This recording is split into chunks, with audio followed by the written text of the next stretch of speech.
Hello, আসসালামু আলাইকুম। ওয়ালাইকুম আসসালাম। ভালো আছেন নে? কে আপনি? আয় আপনার লগে বিয়ে ঠিক আছে যে লাইয়া বুঝছেন নে? ওই একান দরকারে ফোন দিছি। আচ্ছা, বলেন। একানা কথা কোন যাইব নে? হ্যাঁ, যাবে। ও আচ্ছা আচ্ছা। আচ্ছা ওই আই উকিলের কইছিলাম যে এই বাউরে আই সুন্দর মাইয়ার দরকার নাই, লম্বা চূড়ার দরকার নাই, বেশি শিক্ষিত মাইয়ারও দরকার নাই, ইগে ফর্দাশীল মাইয়া হইলে হইব। তো উকিল আপনার ছবি হাঁটাইছে, আপনার মনে হয় হিজাব পরা একখান ছবি আছিল। মানে এত দারুণ লাগছে আপনার, মানে খুবই খুবই মানে ইসলামিক মাইন্ডের আর কি, ধার্মিক লাগছে বুঝছেন না? তো আমি একটু মন দিলাম। তখন এলাকা দিয়ে আপনাকে এলাকা দিয়ে গেছি, একটা নামের সম্পর্কে খোঁজ খবর লইবার লাই। অন কিছু মানছে কয় যে আপনি বলে টিকটক আর টিকটক করেন বলে, কথা আন হাসা নাকি? না, কি বলেন? আমি তো ওইভাবে টিকটক করি না। তবে দিনে একটা করি আর কি। দিনে একটা করেন? দিনে একটা করন, এটা গুনাহ ন? আমি তো সবাই মানুষ তো অনেক করে, তো আমি তো একটা করি। আমি করলে কি হবে? আমি তো আবার নামাজ কর্মা পড়ি। আমি দিনে টিকটক করলে কি হবে? আমি তো রাতে ইবাদত করি, তাহাজ্জুদের নামাজ পড়ি, তওবার নামাজ পড়ি, ফজরের নামাজ পড়ি। যাক, এটা ভালো লাগছে। এই আমার এটা ভালো লাগছে, কলিজাটা একবারে ঠান্ডা হয়ে গেছে কই। যাক, নামাজ কলমার ভিত্তে আছেন। অন ওই একটু ওই টিকটকটা ছাড়ি দিলে একটু বেশি ভালো হইতো আরই। নামাজ কলমায় পড়েন, এটা লাগে খুব খুশি খুশি। তবে টিকটক না করলে তাহলে মনে করেন যে একটু ভালো হয় আরই। আমি নামাজও পড়বো, টিকটকও করব, কারণ এটা তো আমি শখ করি করি।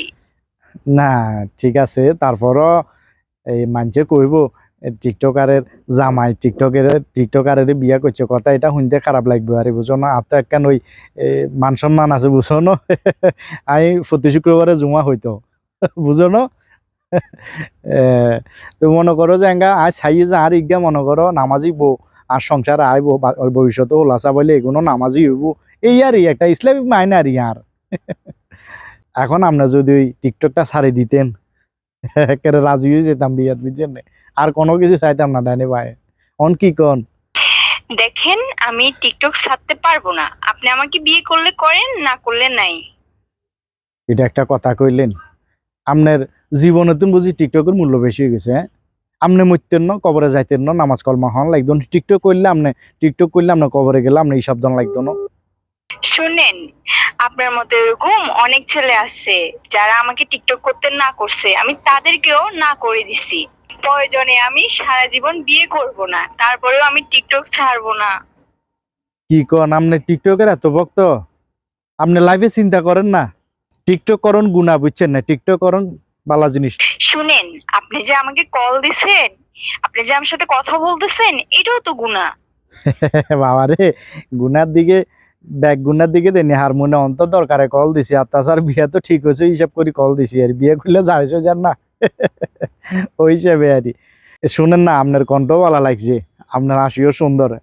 আপনার প্রতি মন বসে গেছে। একা তো মনিয়ান উডন কষ্ট হয়ে যাইব কই। আপনি টিকটকটা ছাড়ি দেন না, তাহলে রাজি হয়ে যাই। শুনেন, আমার বাবাই টিকটক করে, আমার মা টিকটক করে, আমার ভাই টিকটক করে, আমার বোনই টিকটক করে, আমরা সবাই টিকটক করি। আপনি কেন কল দিয়েছেন? কল রাখেন, আমরা সবাই টিকটক করি। টিকটক ছাড়া যাবে না। টিকটক আমাদের রক্তে মিশে গেছে, আমরা টিকটক ছাড়তে পারবো না। ও তাহলে টিকটক ছাড়তেন হাঁটতেন না? না, পারবো না। আরে ভাই, আমি টিকটক করলে কি হয়েছে? আমি তো রাতে ইবাদত করি, নামাজ পড়ি। আমি তো একটা নামাজি মেয়ে, পদ্মাশীল মেয়ে, আমি টিকটক ছাড়তে পারবো না। আপনি তাহলে আপনি টিকটক ছাড়তেন হাঁটতেন না? না। উকিলের বাচ্চা উকিল ছবি হারাইছে পদ্মাশীল হিজাবি, আর মাইয়া হন দিয়ে যে টিকটকার, যাকে এবারও বিয়ে হইতো না। আচ্ছা দেন, রাখি, আল্লাহ হাফেজ।